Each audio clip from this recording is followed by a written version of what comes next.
Hey there, pen fans. Brian Goulet here, and this is episode number 304 of Goulet Q&A, where fountain pens are still a thing. I'm here at the Goulet Pens global headquarters, and I've got some cool stuff to talk about today. Let's see here. Lots of new products to talk about. I got some stopping squeaky pen caps. BENU Pixie posting tips, diagnosing a leaky Pilot Metropolitan, which pens will fit Goulet nibs, how often you should clean a pen if you're using the same ink over and over, and how the programming behind our Swab Shop works, my recent adventures including lawn rollers and shelf building, and of course the Severance Season 2 finale. No spoilers, but I can't not talk about it because it just happened. Let's see here. Got some feedback to do. Let's kick it off. Let's start off with feedback, shall we? All right. Starting off, we got one from Lion Ping that says, Okay, this is feedback about the Visconti Homo Sapiens limited edition, which is AETHER. I didn't know how to pronounce it, so Lion Ping helped me out. Speak the word ever and replace the V with T and speak it the same way. Etter. Ever? Replace that with a T. Etter. Etter? Is that right? I don't know. We'll see. We'll see if I'm right. Lion Ping, leave me some feedback. We'll have a very, very long feedback loop here. But anyway, that's a little bit of feedback. Got plenty of others, though. Let's see here. Wendy Wanderer really enjoyed the poly pen that I came up with. Got a lot of comments about the poly pen. Wendy said that the poly pen really had me laughing. Great recommendation with the Preppy and Profante. I have an Esterbrook Esty with a journaler nib, which I love for my cursive italic handwriting. And now the mini stub is going on my wish list. It's so thoughtful of you to demonstrate it alongside other nibs. Thank you for a great Q&A. You're very welcome. You hit all the high points there. Jeffrey Hall says, hi, Brian, another solid Q&A. Just have to tell you, buddy, you're great at selling pens and accessories. You're great at playing music. You're great at pressure washing, but you're a terrible inventor. Seriously, though, thanks for the coverage of the new Fude pens from Sailor, as well as the new Lamy inks. That new mini stub from Esterbrook is very interesting. Have a great week, my friend. Well, thank you, Jeffrey. I have had a great week, actually. Hope you have a great one, too. So lots of good feedback. I'm glad y'all are really enjoying it. I feel like I really nailed it last week. I don't know. I was just in the groove. So we'll see if I can keep that going. Eileen Goldenberg says, the Fude pen is the length that it is. It's so long so that you can put an extra cartridge in the barrel. I feel so silly because, I talked about the Fude pen. It is rather long. And of course, when I opened up the pen, there were 2 cartridges in the barrel. I didn't think much of it, but the Sailor cartridges are longer than your typical Standard International. I guess I didn't think much of it because a lot of Standard International pens will have room for 2 cartridges, especially if you turn one of them around backwards.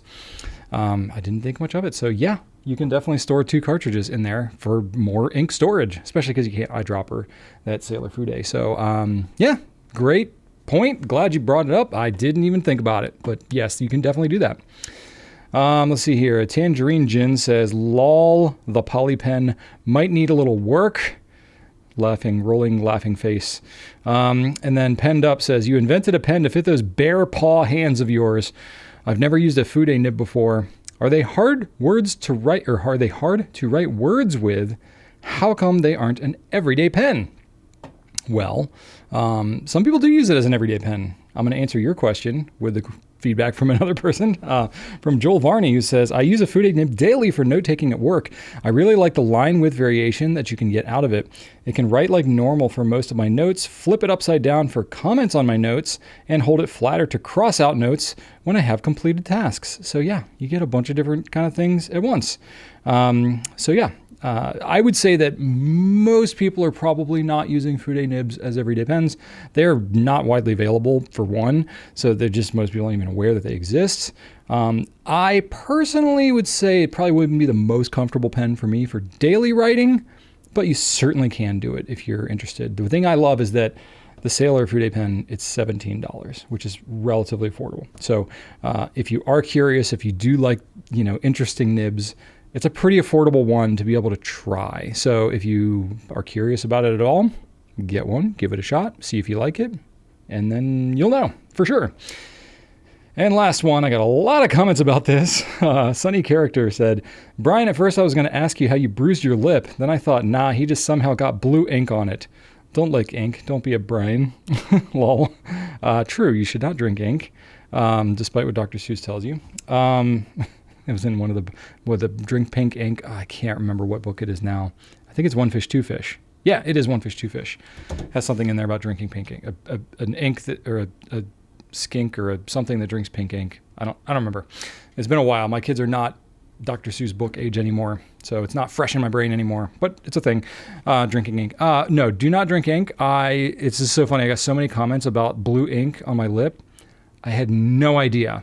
No one pointed it out to me when I finished recording, and I think I was the last one in the building when I finished recording, but my family did not point it out to me that night. Maybe I'd licked it all off by that point. But first I knew about it was in the comments that I saw on YouTube when I was compiling for this video. So that's really funny. I didn't even know, but you know, when you live an inky life, it just happens sometimes. That's all I got for feedback. There's plenty of others. Some great comments on last week's video, so go check it out if you are interested. But I got a lot of new stuff to cover, so let's get right into it. All right, talking about new stuff for the week of, what are we in? Last week of March. Last week of March? We're almost done with a quarter of the year? Goodness. Happy spring, everybody, by the way. Totally forgot to say happy spring last week. That would have been more timely, but it's still spring. It's still new enough. I'm shooting this on Monday, so it's not that different to me, but this will go out on Friday, so I'll be like a whole week behind. Whatever. Anyway, enjoy your spring. Let's see here. New stuff. Kaweco Sport Honey. So this is a new color. It's a limited production color. A lot of comments saying it looks more mustard than honey. I'm inclined to agree. But if you like yellow pens, it's a very pleasant kind of a golden yellowish, mustardish, honeyish yellow color. So kind of standard Kaweco Sport. Classic, kind of a classic sport, but an interesting color. It says limited production. When we had limited sports before, sometimes they're around for like a week and then they're gone. I have no idea. I have no idea how many they made. No idea how many there are in the US. I don't even know how many we have right now. So I don't know. If you like it, I would get right on it because I don't know how long it's going to be around. And these are not ones that are like, oh, it's limited and it's around for like 3 years. That's not how these Kawecos go. So anyway, it's $30 for that pen. Extra fine, medium, and broad. Go check those out. It's like every other Kaweco you've ever seen probably. Just different color. All right. I got a new TWSBI Eco Slate Blue with Onyx. This thing is pretty banging. I gotta admit, it looks awesome. $49.99, so it's like a premium Eco. It's extra fine, medium, broad, and 1.1 steel nibs. It's got black trim, black nibs. It looks pretty tight. I gotta be honest with you. It's up there. It's up there with one of my favorite Ecos. It's not gonna unseat my Indigo with bronze, probably, because that one is probably my favorite Eco. But this goes near the top. So yeah, I'm really into it. So definitely I'm keeping one of those. So you can go check those out. They just launched, not long ago. I think they are launching. What is it? I don't even know what week it is. I'm so messed up now because I've switched my recording to Monday to try to work out more stuff with editing, especially because we're going to like chop up pieces of this and put it in like short format on, Instagram and YouTube shorts and things like that. So we need a little more editing time. But it does make me totally lose sense of what was this week and what was last week by the time I record these things. Let me see here. What is even happening? Where is my schedule? Okay. TWSBI has it launched or is it launching? It will have launched by the time this video goes out. That's it. So it did not launch last week. It is launching this week. Boom. Nailed it. Sometimes manufacturers do like coordinated launches. TWSBI is one of them. And sometimes it's kind of like just whenever you happen to get it, you can launch it. So anyway, I have to be knowledgeable of these things. And it's Monday and I'm just getting up to speed for the week. So yeah, go check that one out. Let's see here. Sailor Tuzu Adjust. There are 2 new pens of the Tuzu. $39.50 for these pens. They come with a converter, which is pretty rad for Sailor because they're like $12. So you get a good converter in there. You can pull that converter out and use it in your Fude if you want to. Fine, medium, and broad nibs on that. And there's 2 new colors, like I said, the translucent violet and light blue. These are both really nice looking colors. Like the translucent violet is a very pleasant looking purple, very much like an eggplant kind of a purple. Looks really great. Not like super, super translucent to where it looks like all cheap and plasticky. I mean, it is plastic. So yes, it's plasticky because it is plastic, but you know, it looks classy. It looks nice. Very fitting for the pen. And then the light blue is really nice too. It's got like a kind of a two-tone look going on with the grip and the clip and all that kind of stuff. It looks nice. And of course I like everything blue, but it's very nice, like kind of a more of a pastel, very springy blue. So good call, good choice on these, Sailor. These are nice. So you can check those out. Special editions. We should have those. I mean, they'll be around. They're not going to be like the Quakos. They're going to be around for probably a while. They'll probably be around for the better part of 2025, if I had to guess. But if they're really popular, they'll be gone quicker. And if they're not as popular, they'll be around longer. That's how supply and demand works.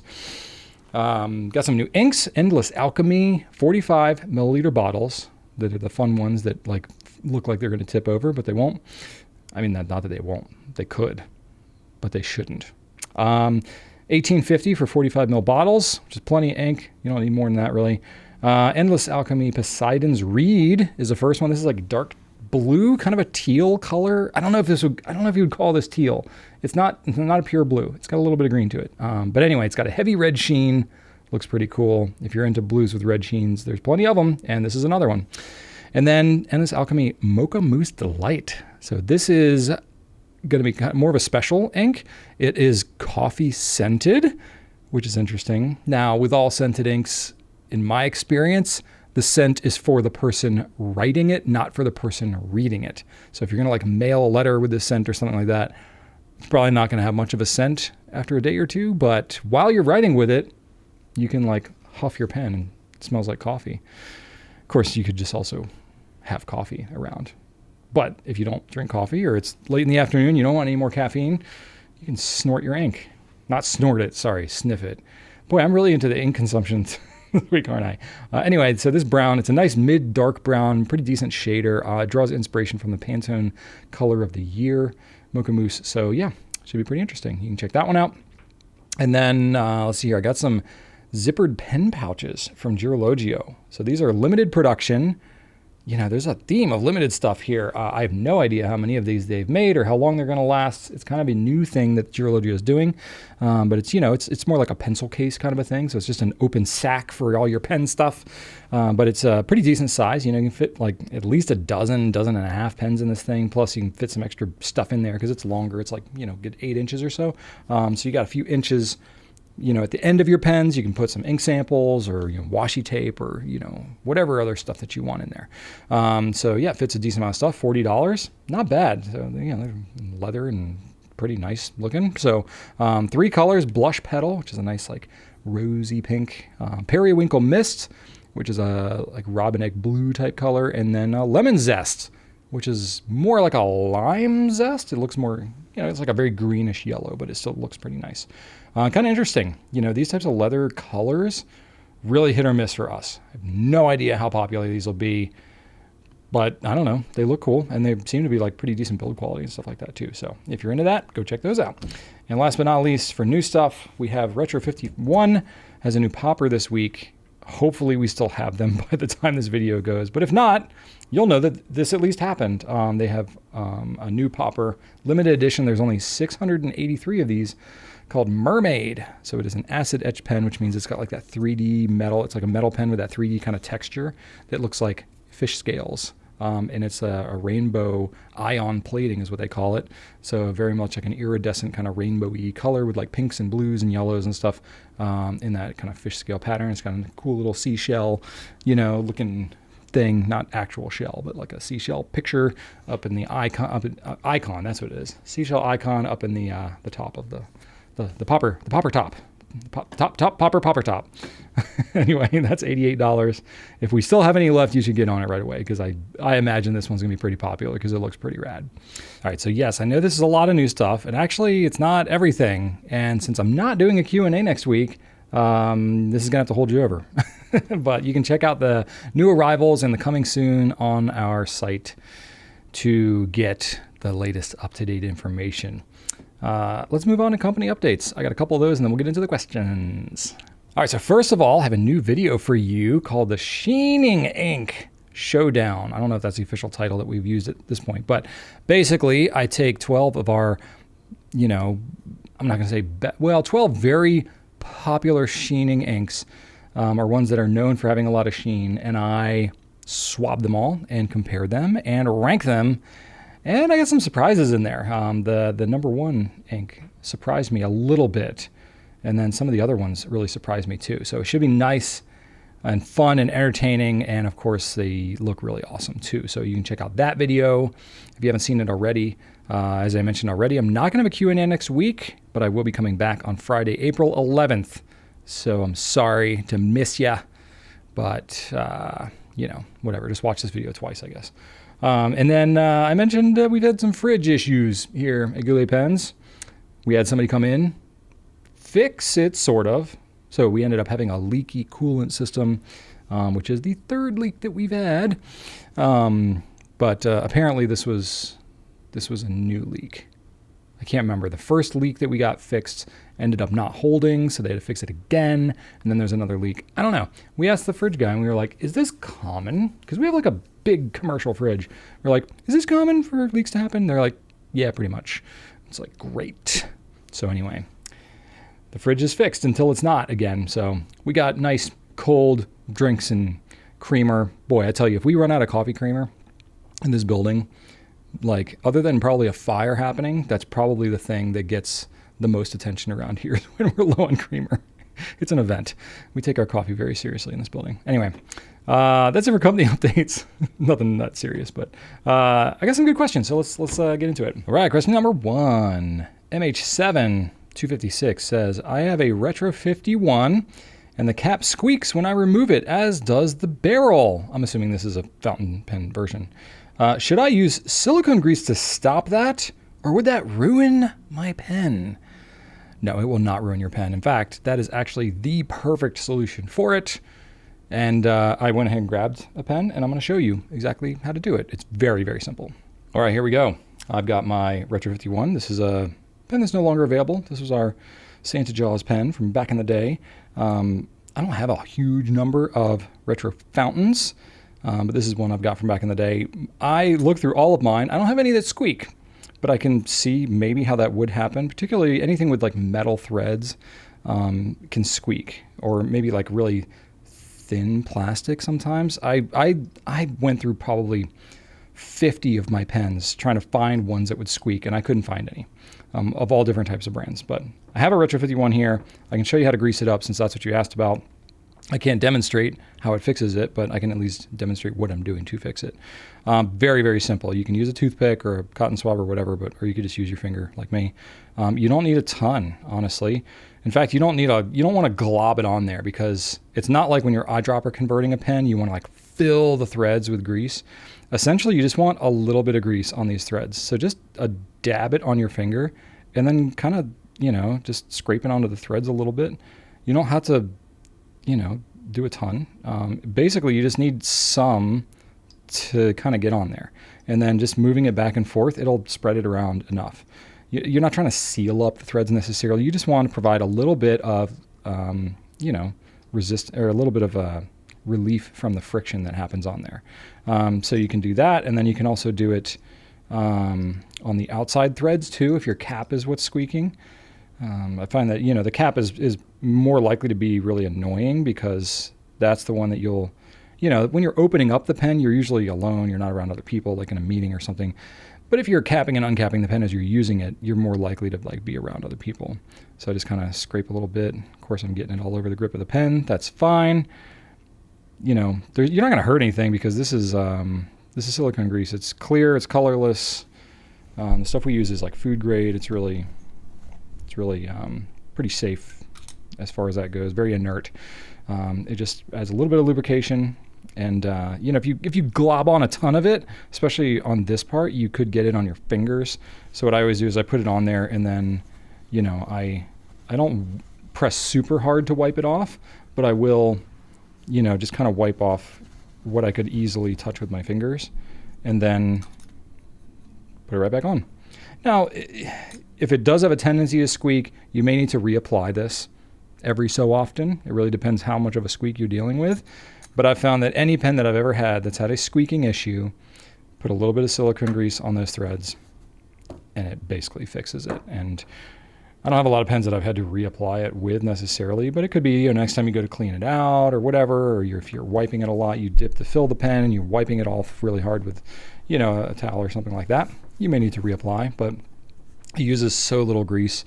One little tub of grease will last you friggin' forever. So yeah, that's how you do it.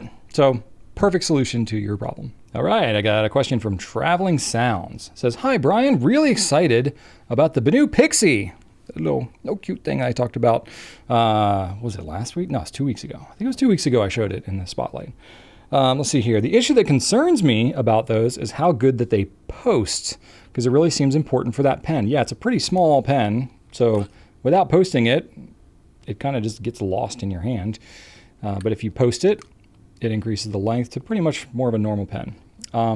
However, well, let me finish reading the question. Okay. Traveling Sounds. I saw other review videos that stated that the cap is not very sturdy when posted and is coming off easily. Is that your experience with those little guys as well? So it's a little nuanced. I can definitely see where people could say that, because it is tapered. It does, it's a very slick pen too. If it was more of a matte finish, it would probably grab a little bit better. But it's one that needs a good kind of shove on there. If I'm not pushing it very hard, then yeah, I can see where it would feel a little bit wobbly or maybe would want to come off. You got to really kind of mash the thing on there. And the resin's pretty thick, so I think you're okay to do that. Typically, the whole reason they put center bands on pens, such as, this TWSBI that I've got right here. I was trying to avoid doing the overhead cam thing. Let me just go ahead and switch to that because it's I'm actually showing you stuff. Let me just actually show you closer up. Here, I was trying to just make it quick and easy, but all right, I'm actually going to show you what I'm doing now. Okay, so here's my Pixie. If I just put it on there very lightly, yeah, the thing might kind of pop off. But if I give it a good kind of shove, then it's pretty good to go. I can shake it pretty vigorously, and it's not going to be an issue. It could be that if I'm I don't know, holding it or gripping it a certain way, if I'm gripping it kind of in the middle, it might be inclined to kind of work itself loose maybe. But I find that, pens like this, if you want to get them to grip, if you push it on and then twist it a little bit, that helps to kind of lock it in, and then it does a lot better. Now, normally with a pen that's all resin like this, I wouldn't necessarily recommend shoving it on super hard because that can put stress on the plastic and that can cause it to crack or break. BENU's very supportive of their products, so I would not be as concerned with their stuff. And looking at the structure of it, it's pretty much gripping at the threads in here, which are down, kind of at this part of the pen. There's a pretty thick amount of material right here, and the resin that they use is pretty impact resistant. So I think you're going to be okay to really kind of shove this thing on there and give it that little twist. But this is feedback that I can give to BENU. I can say hey, is there any slight tweaking or anything like that you can use to just make it a little more postable friendly? It could be the kind of thing that they would be willing to iterate. I don't know. I'll see about that. But at least for the pens that we have right now, I find that you have to really want it. You have to really kind of go for the post, and then it fits fine. The reason that most resin pens, like this TWSBI VAC 700 I have here, has a center band is because typically with resins you don't want to really shove it onto post because that can cause stress at the threads and then cause it to kind of split apart. But here you got plenty of resin, and like I mentioned, the type of resin that this is, I think, is going to be stronger, not as brittle. So I think it's going to be okay. But anyway, that's what you got going on. So, if that is your main concern, I think giving it a good shove will be okay. But don't necessarily default to giving a good shove to all your pens. You got to kind of use your judgments. But good on you for watching reviews and stuff, because that's, it's very helpful with these types of things, right? Especially for a kind of a specific use case. Not all pens are made to post the same way. It's definitely more of an American thing, I think. But it is something that manufacturers try to think about. So there you go. That's the Pixie. Hope that answers your question. Okay, next one. Michael Duncan says, Pilot Metropolitan question. We have 7 of them between my extended family. 2 of them leak, one out of the box, the other after a couple of months' use. Any ideas on the cause? I had my granddaughter make sure the converters were pushed in firm, helped some, but didn't stop completely. Any thoughts? She uses the pens in school extensively and has to refill daily. Wow, so you do use it a good amount. So I have a Metropolitan here. It's really unusual that it's leaking out of the box. Pilot's pretty dang good about their QC. If you ever have that issue, reach out to the retailer that you bought it from, because I imagine that that's something that they would want to take care of. If you got it from us, we would definitely want to take care of that, because it is so unusual, especially for Pilot. But there's a lot of Metropolitans out there. I'm not going to say that like nothing can happen. Something might have slipped through, or it could be, some other kind of defect, maybe with the cartridge or the converter that's being used. So I just wanted to show you the pen, kind of break it apart a little bit and just show you the potential fail points where there could be something going on, because I don't inherently know because I'm not looking at it. But you're on the right track. I mean, first thing, when you got the pen, right? So like the actual working part that has the ink is really just this inside part here. Everything here, exterior. In fact, I can even snap it closed. If you want to play a prank on one of your extended family, take the guts of the pen out and just, leave it snapped like this. And then when they go to use it, they'll be like, where's my pen?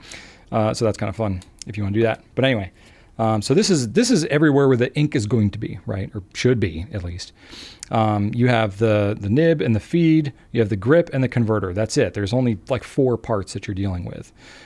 So the first usual like culprit of any type of leak has to do with the fit between the converter or the cartridge and the post that it fits onto. Now Pilot, they do proprietary stuff. They have their own unique post on here, and it's kind of slanted on there. So it means that if it's not pushed all the way down, it potentially could have a leak. Now, and basically, if you think about it, a fountain pen is really just a controlled leak to begin with. There's air that comes in and replaces the ink that's inside the converter or the cartridge, and it's leaking out very slowly when you touch it to the paper. That's what you want it to do, right?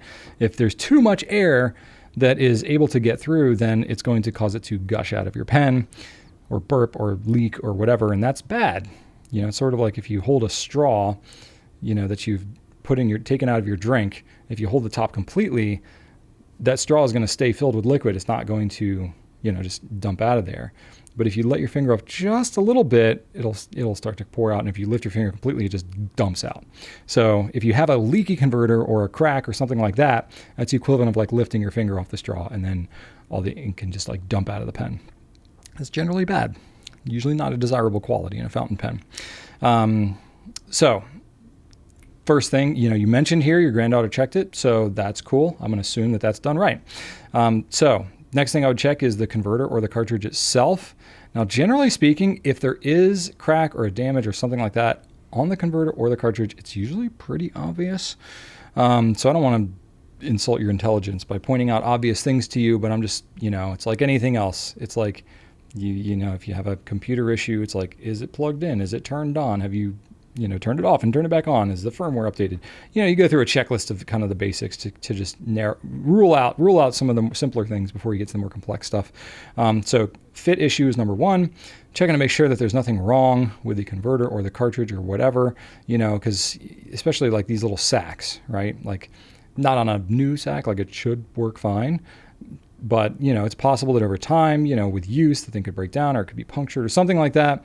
Maybe it wouldn't leak out of the sack itself, but it could be if there's any air or something like that, that it could, leak out. This is assuming you have this converter here, which is the Con B. This is what's been coming in the Metropolitans for like a decade. But the standard cartridge that Pilot has is the Con 40. That's the plastic one. Let me see if we got one of those. I can show you. It's the plastic one with little balls in it. Here we go. Yes, I do keep like pretty much all the converters in my desk drawer because I use them a lot. So there's a Con 40. If you happen to have that one, if you're buying a converter to go with the pen, this is what you would have. This one, if it's going to have a problem, it's probably going to be pretty obvious because, you would see a crack in there somewhere, or, if the seal has failed or something like that, you might see ink like coming out of the back of it or something. So this one's a little more visual. It's a little easier, but this one, could possibly fail. Doesn't happen often. Other than that, you have your nib and your feed, which you can just actually just grab with your fingers and pull it right out of there. It's friction fit inside of here. It does not fit in any particular orientation even. And the Metropolitan is not that expensive of a pen. So honestly, if you want to try pulling nib and feed out of a pen, this is like one of the best ones to do it with, especially because the way that the nib sits on this feed, it's like an inset. It's got these little wings here that fit right into these little indents in the side of the feed. So it just fits nicely in place right there. It's pretty hard to put it in the wrong spot. And then you just kind of grab those two together like this, and then just shove it back in there until it stops. That's all it takes to reinstall the nib and the feed. That would be the next thing is I would check is to make sure the nib and feed fit well in the pen. It should be a firm fit. Make sure it's pushed in all the way. If it's like sticking out or something like that, that could cause you some flow issues. I don't know how that would happen, but it could happen. I just had this happen to me earlier today. I forget what pen I was using. It was not a Metropolitan. It was some other pen. But yeah, the nib was just sticking out a little bit of the pen, like, a couple millimeters or something. I was like, that looks kind of weird. And I was having a little bit of flow issue. And I just didn't notice. And then I looked at it and I was like, oh, and I just shoved it back in. Pen wrote great. And I was like, oh, well, there you go. So make sure that thing is fit in there. And then the other thing, if the converter is perfect and the nib and feed are fine, there's no damage to the feed or anything weird like that, then you only have one other piece to deal with here, and that's the grip. Now this is plastic, this is resin. So it is possible that there could be a crack or something going on inside here somewhere. You wouldn't even necessarily see it, I guess. There could be a fail point, like, because these are injection molded, right? So there is like a mold line somewhere, and you can usually see it. Yeah, here we go. It's right here. I don't even know if you can see it on camera. Yeah, you can see that a little bit. So there's a mold line right there. If there's going to be a fail point, that's more likely where it would happen, I would think, would be the mold line. But that mold line, it's like there's two pieces of metal that come together, and then they inject the plastic, the hot whatever melted plastic in there. It cools, and then you have a plastic part. That's how injection molding works. So there's two different halves where there's the two halves join. That's where there's like a little seam that happens right there. But that's throughout the whole thing. That's throughout the whole pen. So there's a seam, inside here somewhere as well. It's possible that there could be a crack or something like that inside that, is like on the post or something like that. That's pretty much the only place where it really could be, I guess. Because honestly, even if there was a small crack here, that wouldn't make a difference because it's really about where the ink is making contact with the back of the feed. So as long as your converter and everything is nice and sealed and there's no air leaking in there, it should write fine. But it's possible there could be something there, or it could be, what it could be? I didn't think of this until just now, but there could be some kind of an obstruction or something in there. I don't know what that would be, but if there's a little piece of something that's worked its way down in there, it might feel like you're pushing the converter all the way in, but it may not actually be making contact all the way in there. So that's maybe something to look at. Take a toothpick or something and kind of dig around in there and make sure that you got clearance all inside around that post. And then, just making sure that that's all well and good. If that's not it, I don't know. I'm kind of out of ideas because it's pretty basic. There's not much more to this pen to go wrong. I'm kind of mystified otherwise, but I think it's probably something that I've already mentioned here. If not, then I don't know what to do. Reach out to us and we'll see what we can do. Assuming you bought the pen from us, reach out to your retailer where you got it and see what they can do. Anyway, that's what I got. Now you know a little bit more about how to mess around with your Metropolitan. Even if you don't have problems with it, I love this pen. I think it's so great. It's so easy to clean, especially because if you got gunked up stuff in there, you can just literally take the pen apart in like seconds and then clean it out. So anyway, that's how you do that. I got a question from 907 Big Dog. Good morning, Brian. I really appreciate the Q&A. Thank you. It's nice to know what's going on in the fountain pen world. A question I have is, will your nibs fit any other pen? Obviously not pens that are different, like the Lamy or Vanishing Point or whatever, but pens that use a standard nib. Thanks from Alaska, and have a great morning. Well, Alaska sounds pretty awesome. I've never been there, but it looks pretty gorgeous. So let's see here. Yes, we have those nibs for a reason. It used to be that there were more pens that it would fit, But over time, things have gotten tweaked and adjusted and stuff like that. We haven't changed our nibs, but it's just which pens will fit them. A big one being like the Noodler's Flex pens. There was no standard nib option for like the Ahab and stuff like that. Now they like can fit, but also maybe don't really quite as well anymore. So we don't really guarantee that it'll fit, but there's plenty of other pens that will. Pen models change, random aspects of them change. So videos like this tend to be pretty point in time. So I will say, yes, I can name you some of the pens that will fit, but the best thing is to check our blog posts, because we try to keep our blog posts up to date as to which of the pens that we have on our site that it will fit. Other pens, it's just like too much to keep up with. But the absolute basic is that we have 2 different sizes of nibs that we get from Yovo. So Yovo is, when you say standard nib, there's like kind of stock nibs that you can, more or less get that look kind of similar to each other across a lot of different pen brands. A lot of them are using like, basically Yovo makes a similar type of nib that people can get and put on their pens. There are custom nibs that you can get from a maker like Yovo or Bach or whoever. But the standard ones, the more like standard international size nib, are what you're talking about here. So we have number 5 size, which are smaller, and we have number 6 size, which is bigger, and more popular. So standard number 5s, don't fit a ton of stuff, but they will fit some of the BENUs that have number 5 nibs. I believe, and then the Diplomat, like the Magnum and the Traveler, Esterbrook JR Pocket, and the Kaweco Perkeo, and the Monteverde MVP. Monteverde is a bunch of nibs that'll take a number 5, actually. Those are the some that we have. And then number 6 nibs, a decent number of like Conklin, Monteverde. So their nibs are made by Yovo, but they are made custom. And I know they use like a different feed and housing setup. So sometimes you have to kind of like shove it in there because like the curvature might be slightly different, but overall the nib is similar size. So just, test those out. Don't totally hold me to like the Monteverde and Conklin. They also offer spare Monteverde and Conklin nibs that have the whole housing and feed and everything. So a lot of times that's more desirable to replace anyway. But it's something you could try. Basically any pen that you're replacing with our nib is sort of a hack anyway. So it's like, if you're going to hack it, you might as well hack to the nth degree. Delta uses Yovo nibs, so they're pretty swappable. Diplomat also, so like the Aero and Nexus and stuff like that. Edison does, Franklin Christoph. Jinhao has a few pens, a bunch of the ones that we have, like the 159, X450, the Dragon pen, stuff like that. Kaweco, some of their bigger pens, like the Original or the Supra, they'll take number 6 nibs. The Magna Carta Mag 600, I don't know why you'd want to take the flex nib off that pen, but you could if you really wanted to. Let's see here. Mayora's got a few.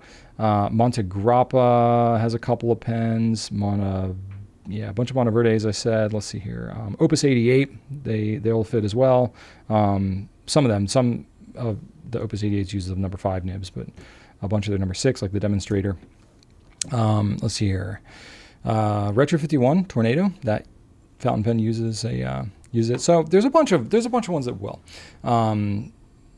So, and if you ever have super specific questions, you can always reach out to my team. We can ask, we can see, we can check. We try and keep this blog post up to date, though. That's mainly why I wanted to answer this question in this video, is to let you know that that is the best place to get like more up to date information. We thought about like, should we put it on like the product page for the nibs, but I don't know. It's kind of tricky, and then we can't really link to stuff as well, and we can't have like any addition. It's hard to have like a lot of additional information, like instructions and all that. So it was just better to put it in a blog post. So anyway, that's it for that one.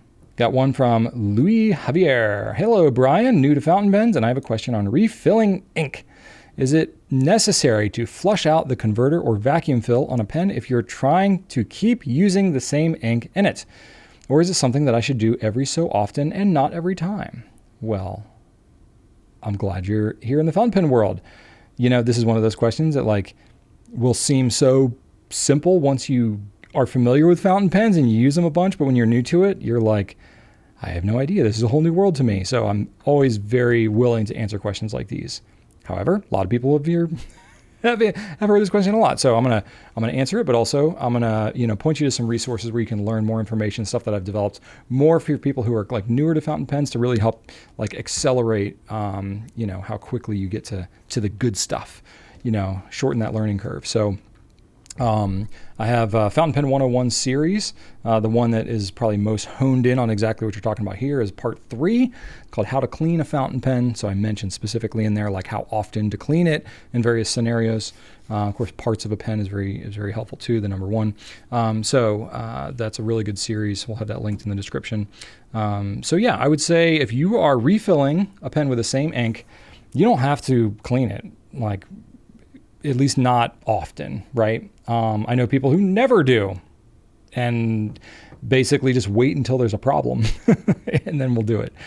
Typically what you'll deal with if you're not cleaning out your pen is, there's a couple different things that can happen. Ink can sort of, the water that's in the ink can evaporate and kind of like leave residue, like, stuff like that behind in the pen, which can kind of build up, crust up a little bit. If you're using a pen really regularly, that's not bound to happen. But if you're using pens more sporadically, it's more likely to have sort of where it partially kind of dries out and then you get it flowing again, and it sort of like reconstitutes the dye that dries, on the feed and stuff like that, reconstitutes it with the ink that's flowing through again, but it's like the less often you're using it, the more likely it can be to kind of dry out in there. And over time that can just kind of cause you flow issues. So it can, have hard starting issues. It can kind of skip on you. Maybe the ink color looks a little darker than normal, or it doesn't flow as smoothly. So the line can be not as broad, not as wet writing as it would normally. That's a good indicator for, needing to clean the pen out. But if you're using it regularly and you're just refilling it with ink again, you probably can go for a while. It really depends on your environment. If you're not in a very dry environment and it's pretty wet, like and the pen stays wet all the time, you can probably just keep on going until like you want to change colors, most likely.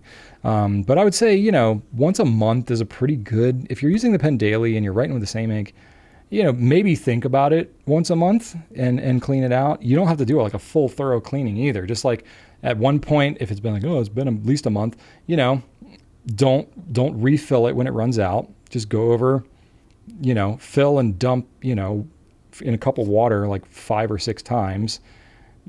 Take a paper towel, pat it to the nib, and then go refill it with ink again, and you're good to go. Like it takes like 20, 30 seconds. That's all you need if you're reusing the same ink or like a really similar ink. If you're going from like a blue ink to a yellow ink, you're going to want to clean that thing up pretty thoroughly. But if you're reusing the same ink, you don't have to clean it out super thoroughly. So I mentioned like a couple of things, one is like if the pen kind of dries out. The other one is that as you're writing with it, this is probably TMI, but as you're writing with it, it's creating friction, between the nib and the paper. It's creating friction, which, causes like sort of an attraction, like a static electricity kind of attraction, which means that like any paper fibers that kind of, get stirred up from the writing or that happen to be on the paper, or if there's like dust and stuff like that in the air, that will kind of attract itself to the nib as you're writing over and over and over again. And as it attracts in there, it can kind of mix with the ink. And this is not happening like daily. I mean, it happens, such a fraction of it happens daily, but over time, that gunk can kind of build up, in your slit of your nib or in your feed or something like that. And it can just, over time, just like pen starts to write a little bit drier. But just cleaning your pen on a more regular basis just keeps that stuff out of there. So that's another just kind of benefit of cleaning the pen every now and then. But yeah, that's pretty much it. Yeah. So I think you're good to go. If you're not having any problems and you just don't want to think about it that much, just ink it back up with the same ink and keep on writing. If you're happy with how it writes and it feels good and the ink looks great, you're not really going to hurt anything. You just may want to clean it out if you're going to change colors or if you are noticing flow issues, and then you're pretty set. So there you go. All right, this will be the last question for this week. Got from A22 Lottie. Here's a question that veers on the technical side. What algorithm are you using in the Swab Shop to sort by color? This is interesting to me both as a programmer with very little understanding of color theory behind RGB representation and the knowledge that there are other color spaces out there, and as a user of the page looking at it and wondering how some of those colors end up next to each other. It would be great if you, or maybe more likely Rachel, could shed some light on that. Yes, Rachel's definitely more knowledgeable about this. In fact, I had to reach out to her because I was pretty sure I remembered, and then I, messaged her because, whatever. She wasn't within shouting distance, so I slacked her. And then, I was like, hey, is this how it works? And she's like, it used to, but we've totally changed it since then. And I was like, oh yeah. So how it used to be, the algorithm was Rachel. She basically would assign, we didn't have a lot of complex like properties and stuff like that in the old Swab Shop. It was basically just sort by color. So, she like categorized it by a color and assigned it a numerical value. It's like the lighter ones started with like 1, 2, 3, 4, and the darker ones were like 100, 102. And that was pretty much it. It was not very complex, and it was all manually programmed in there, based off of Rachel's brain and some consultation from lesser brains like mine. And it was manual, and it was always really annoying because anytime we would get new colors of ink in, she would have to go through and like reassign a whole bunch of things, and it was a lot of work. So sometimes we would have a sort of out-of-date Swab Shop because it was so much work to put stuff in there new that she would hesitate doing that. But we've redone it. I can't remember when, maybe a couple of year or two ago. Relatively recently, we redid it. And now it is much more involved. Now, unfortunately, I will not be able to give you a fully satisfying answer here because I know you would love to hear all the nitty-gritty. But it's actually rather proprietary how we do it. And unfortunately, that would be something perhaps desirable for others to take and copy and use for other reasons. And we put a lot of time and a lot of resources into it as well because there was custom programming involved. But I'll give you some vagaries that speak to the complexity of it that you can appreciate it, but not enough so that everybody's going to go out there and make their own. So it is somewhat complex, but we have several parameters that we assign to each color. You can imagine like the color, the brand, basically every sort filter that you see on there, especially like ink properties. We have like sheening, shimmer, like all that kind of stuff. We have to have some custom parameters that we assign based on that. And then there are definitely some more, I'm trying to think of how I can describe it in a helpful way that's not like revealing too much. It helps that I don't understand it fully. That I can only give away but so much information.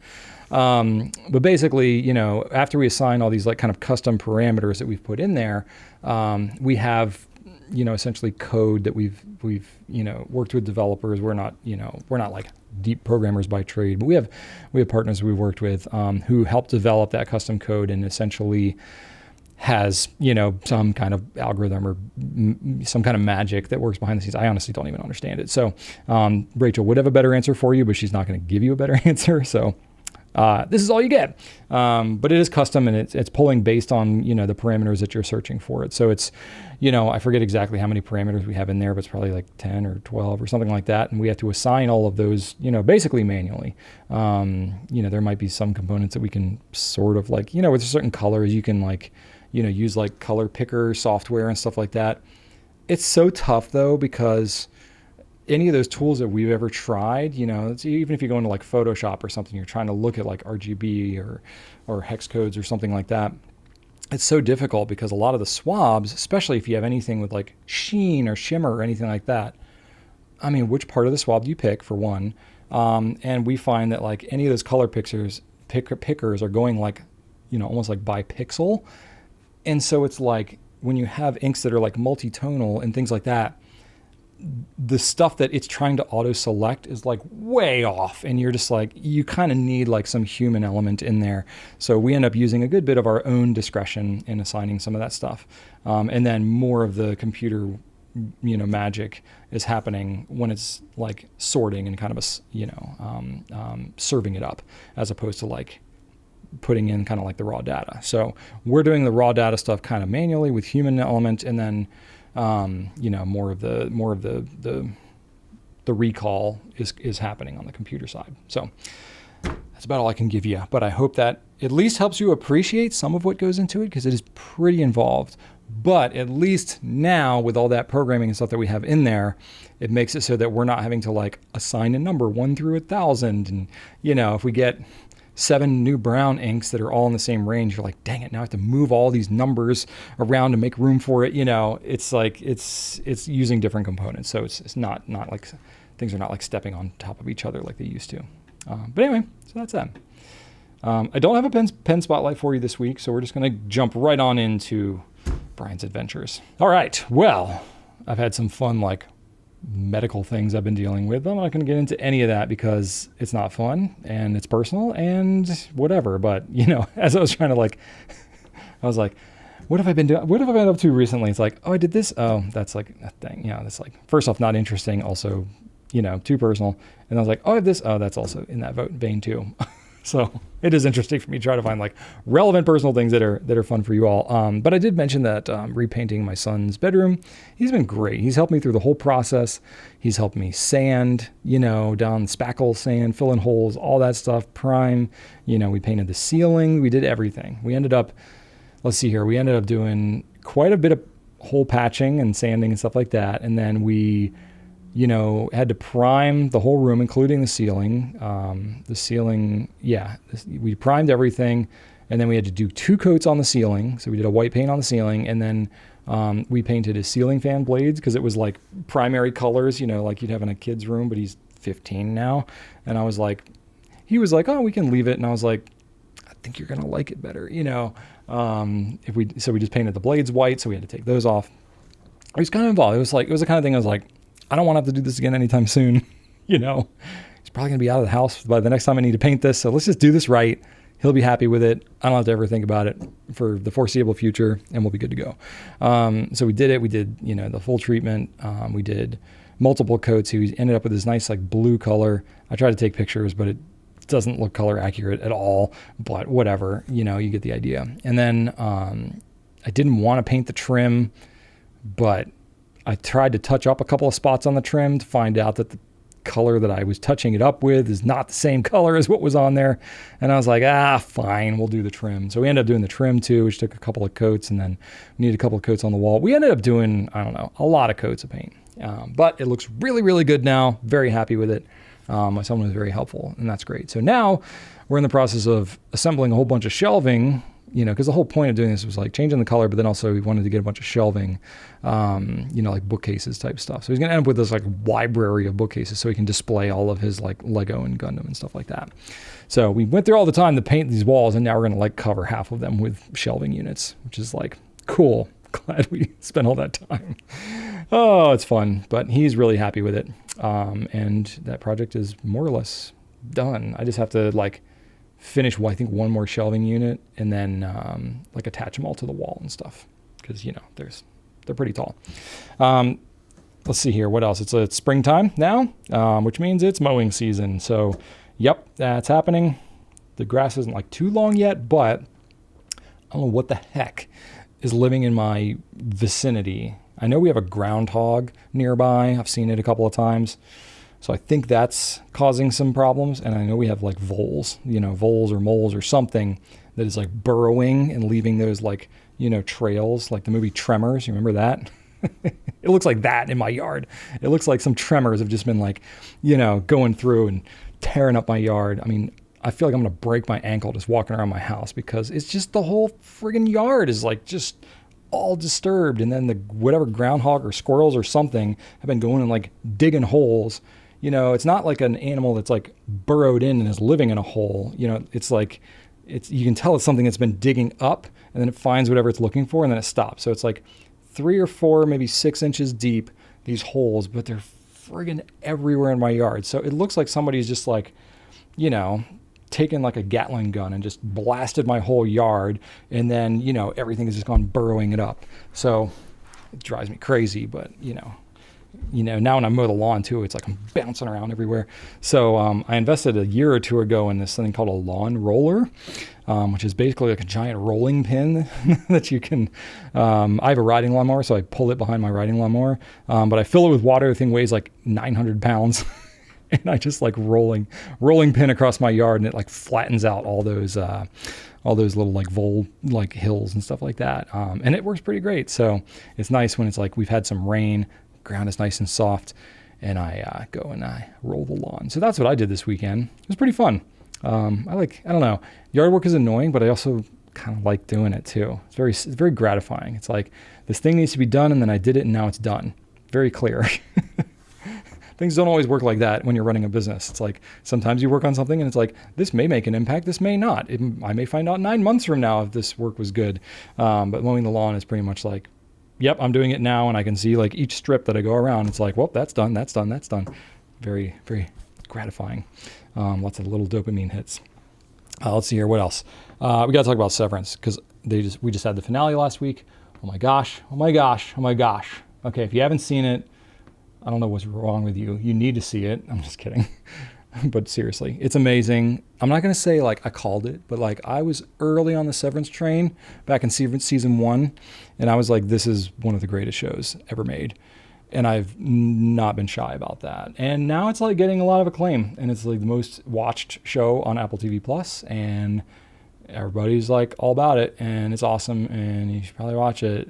But I'm a big fan. Anyway, I'm a fanboy. I will not go on and on about it, but I will say I got Rachel on board. She was watching. She caught up with me by the time we got to episode 7. We watched that 7, 8, 9, and 10 together. And yeah, we were very excited to watch the finale together. And I have not like reacted to an episode of TV outwardly as much as I think I did. Well, season 1 finale was pretty amazing. I really liked it. I don't know if I liked it more. I think I like it more still than season 2. It's just, they're very different. But boy, the pace of it, it was long, an hour and 15 minutes, 16 minutes, something like that. So it felt like almost like watching a movie.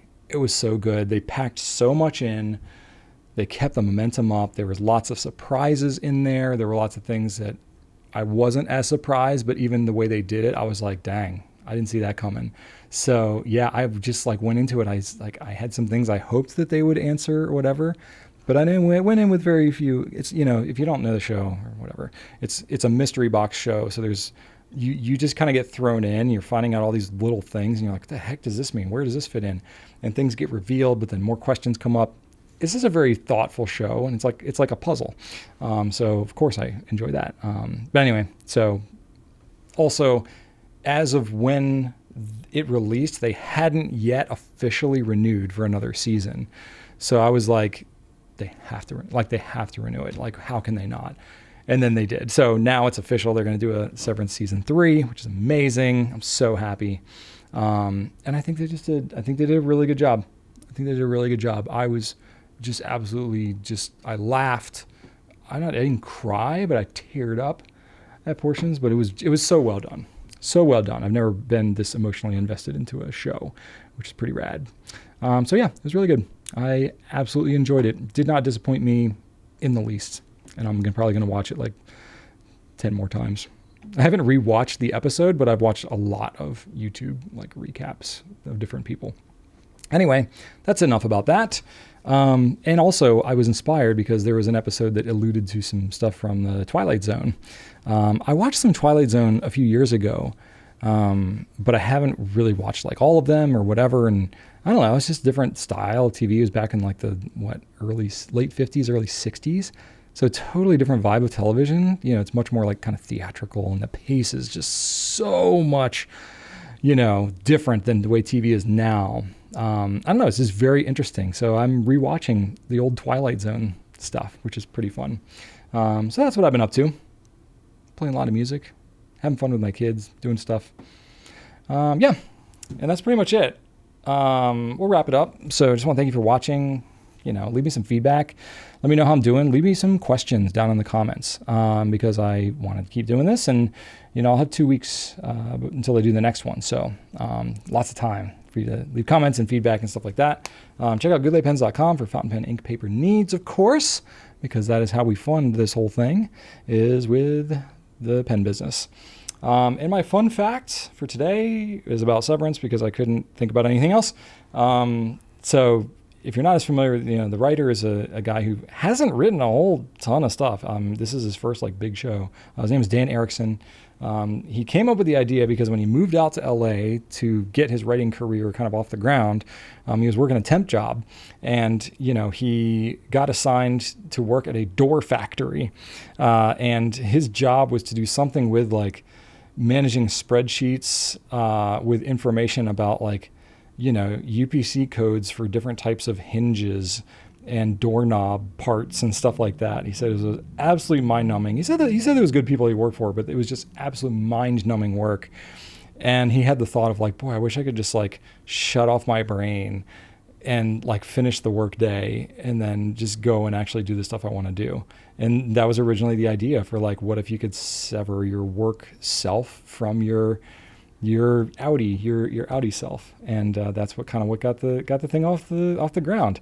And it's he and Ben Stiller have just worked magic together, and lots of other people involved have done some great stuff on the show. I'm so fascinated because it's one of those shows that you're there's something special happening to make this show possible, and I was so glad because I was I've had other seasons, other shows where it's it starts out so good and then you can tell that it just it starts to get aliens involved and all this kind of stuff. And you're now this is all supernatural and it's not relatable. Part of what I've loved about Severance is you can relate to things, even though it's ridiculous situations. You can relate to stuff that's happening and be oh man, I kind of feel that. But they've found a way to make things more fantastic, but also so much more relatable. I don't know. It's just it's really fun. I really appreciate it. They made it much more human. Anyway, well, that's enough about that. But also, it's officially Apple TV's most successful show. I think I read somewhere that this is before the finale even. They streamed over 3 billion minutes of viewership on season 2, which is crazy. So anyway, I'm enjoying it. If you haven't watched the show, can't encourage you enough to watch it. It's a lot of fun. And that's all I got for this week. And the next week, I guess. So I will see you all back in April. Hope you have a wonderful time. Thanks for watching, and right on.